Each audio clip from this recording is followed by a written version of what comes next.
মোদী সরকারের 12 বছর পূর্তিতে রায়গঞ্জ ব্লকের অন্তর্গত কমলাবাড়ির কসবা মহাশো এলাকায় বিজেপির পুজো বৃক্ষরোপণ স্বচ্ছতা অভিযান। প্রধানমন্ত্রী নরেন্দ্র মোদীর নেতৃত্বে কেন্দ্রীয় সরকারের উন্নয়ন ও বিশ্বাসের 12 বছর পূর্তি উপলক্ষে রায়গঞ্জ বিধানসভার 14 নম্বর কমলাবাড়ি আমতলা গ্রামে একাধিক কর্মসূচি পালন করল বিজেপি। সোমবার মা কালী মন্দিরে পুজোদানের মাধ্যমে অনুষ্ঠানের সূচনা হয়। এরপর একটি গাছ মায়ের নামে স্লোগানকে সামনে রেখে বৃক্ষরোপণ, জনসংযোগ ও স্বচ্ছতা অভিযান চালানো হয়। কর্মসূচিতে উপস্থিত ছিলেন রায়গঞ্জের সাংসদ কার্তিক চন্দ্র পাল, রায়গঞ্জের বিধায়ক কৌশিক চৌধুরী, হেমতাবাদের বিধায়ক হরিপদ বর্মন ও উত্তর দিনাজপুর বিজেপির জেলা সভাপতি নিমাই কবিরাজ। এ প্রসঙ্গে সাংসদ কার্তিক চন্দ্র পাল বলেন, প্রধানমন্ত্রী মোদীজির 12 বছরের সুশাসনে দেশ নতুন দিশা পেয়েছে।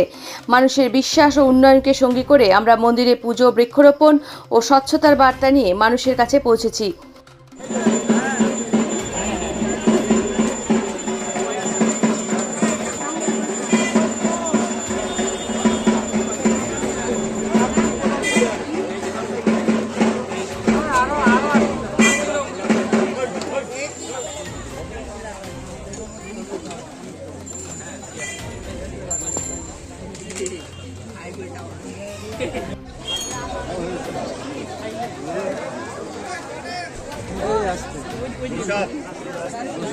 লাগলো না লাগলো হ্যাঁ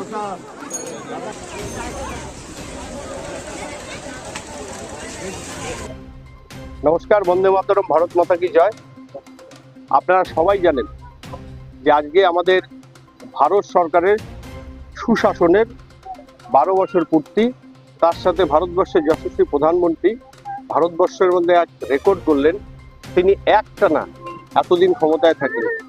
তাই ভারত সরকারের যশস্বী প্রধানমন্ত্রী তার সুস্থতা কামনা করে, তার দীর্ঘায়ু কামনা করে, তিনি আগামী দিনে দেশকে যাতে আরও এগিয়ে নিয়ে যায়, তাই এই পুণ্যতিথিতে আমরা আমাদের এই কমলাবাড়িতে এই মায়ের এখানে পুজো দিয়ে আমরা তার জন্য মায়ের কাছে আমরা আশীর্বাদ চাইলাম এবং যারা আমাদের কার্যকর্তা রয়েছেন সবাই আমরা মায়ের কাছে বললাম ভক্তি সহকারে মোদীজিকে সুস্থ রাখুক এবং মোদীজির সুযোগ্য নেতৃত্বে দেশ আরও এগিয়ে যাক, এটাই আমাদের মায়ের কাছে সবার ছিল মনস্কামনা।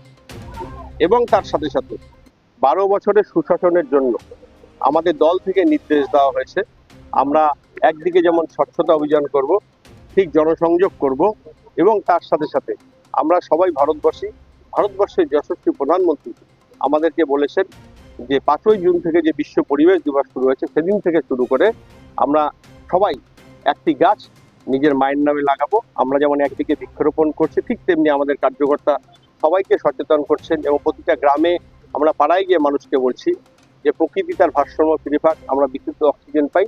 তাই আমরা মোদীজির যে নির্দেশ, সেই নির্দেশে আমরা সবাই একটি গাছ মায়ের নামে লাগাবো।